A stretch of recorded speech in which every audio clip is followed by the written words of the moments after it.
Last night, Barcelona took all 3 points against Brest in the Champions League as we were milking them 3 goals to nil, courtesy of a brace of Robert Lewandowski. It was a good display and a solid display from the team. In this video, we're going to start looking at all of the tactics and also the movement that is happening without Lamine Yamal.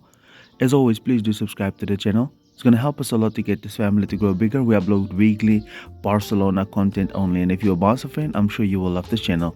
Let's start with the video. In the high press, we saw that Brest were pressing with a front two, which was relatively easy for Barcelona to get around, because you saw that Inigo and Kubarsi could receive the ball on the wider side of the centre-back, which allowed Barcelona to get up the pitch. And soon Brest realized that they had to press from an angle in order to get Barcelona to play the ball to one side and follow up this press actually, and you saw that this multiple times forced Barcelona to go long. But Iñaki Peña's kicking in this game was relatively good, as he could find Dani Olmo multiple times in these pockets of space. Yet again, we are seeing a front two press against Barcelona, which is surprising to me because I would imagine managers know by now we're good at build-up, because Inigo could just receive the ball very wide on the centre-back, like in the half space. They had to press from an angle because they soon realized this, and that actually forced Iñaki Peña at times to go long. But like I just told you, Iñaki was very good at kicking in this game because he almost found Dani Olmo every time he kicked the ball long in this situation. So good kicking from Iñaki Peña and good goalkeeping from him as well. Being forced to one side by Brest actually worked in Barcelona's favour, especially with the ability of Inigo Martinez, as he could just switch the ball simply into Pedri, even into Jules Koundé. But Dani Olmo found a lot of success in the half spaces just next to the defensive midfielder, as he could switch the ball straight to Dani Olmo, or with the intricate movement of Pedri and Casado, they could easily find Dani Olmo in these spaces where Barcelona could look to actually get ahead. So this was great tactics from Barcelona to allow them to be forced to one side, because once they do this, everybody has to commit to the press, in turn leaving space for the likes of Dani Olmo to receive the ball here. If you guys can remember correctly, in the very first video I made about Hansi Flick and his tactics, I actually said in that video that Inigo can be very important to Hansi Flick, and actually it ended up happening because he's now the guy that can switch the play to these spaces, that can find Dani Olmo, that can find the free aid in the half spaces, right? Especially when we are forced to the one side. With a right-footed centre-back at left centre-back, you can't do that because Dani Olmo was many a times he was in these spaces and Inigo could find him or play the ball through to Pedri that can find him. Up until the penalty happened, I think that Barcelona was not really trying to play the ball out on the wings, right? It was more centrally, and no wonder this penalty ended up happening, because you can see it's a ball played straight to Robert Lewandowski through the middle. And I think Hansi Flick is trying to find a way to play without Lamine Yamal and not rely on him, which is great coaching. Right after the penalty happened, Brest actually started covering Casado and Pedri because they realized that these two guys were doing some serious damage to them.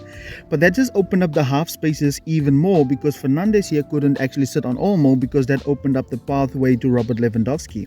And because these two were marked now, you actually saw that Dani Olmo had to come deep in order to receive the ball, which opened up the space for Rafinha. And we also saw that even Koundé came through the space here as well. And partner that with the fact that you also saw Fermin coming into the half space, now you had these 5 players, and this is where Barcelona actually started dominating this game. Here we can see that two Brest was actually strapped onto Casado and Pedri, and these two guys are really good at the base of the midfield. I think these two are the first two names on the team sheet, right? And because of that structure, you saw that Dani Olmo now continuously tried to actually manipulate the space and find the space just in the half space next to the defensive midfielder. And now you also saw that Rafinha was now trying to move, because Olmo had to come deeper and move more central because Pedri and Casado was now marked, right? And you even saw that Jules Koundé was used in that space right there. But look at Fermin also coming into the space and making runs. This is why he found so many spaces, so much space, and also made like 4 runs as well. Something very interesting that occurred to me in the first half is whenever that Casado dropped deep, you saw that this player came narrow in order to keep the central progression impossible for FC Barcelona.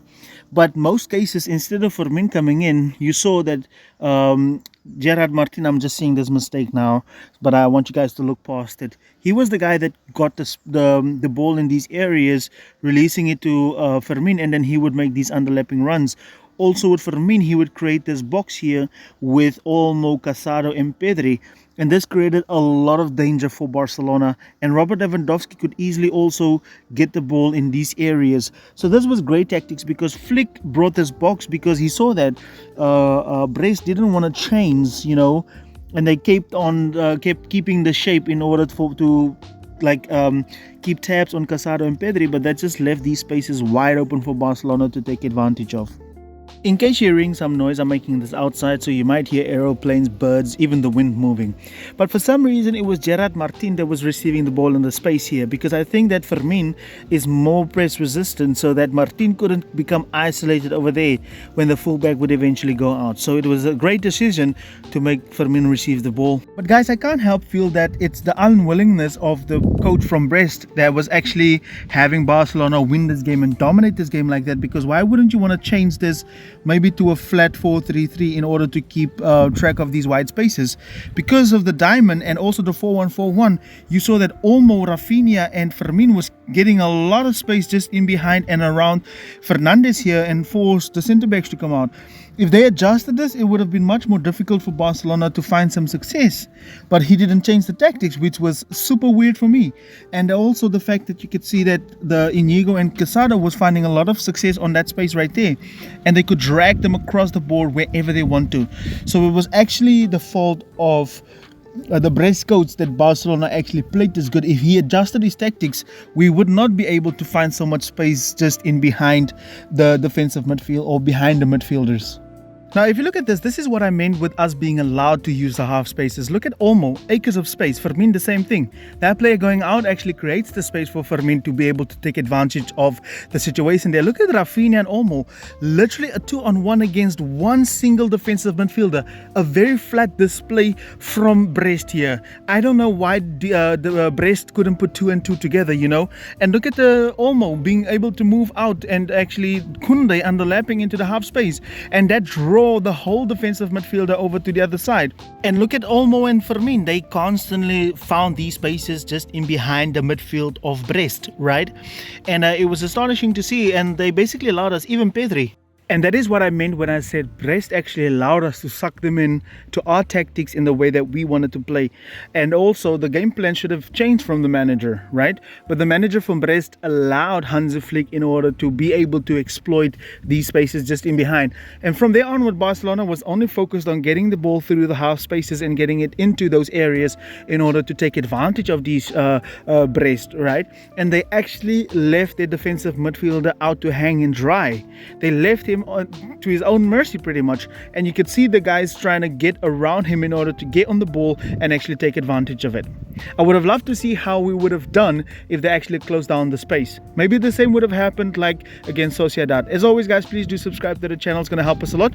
We upload weekly Barcelona content.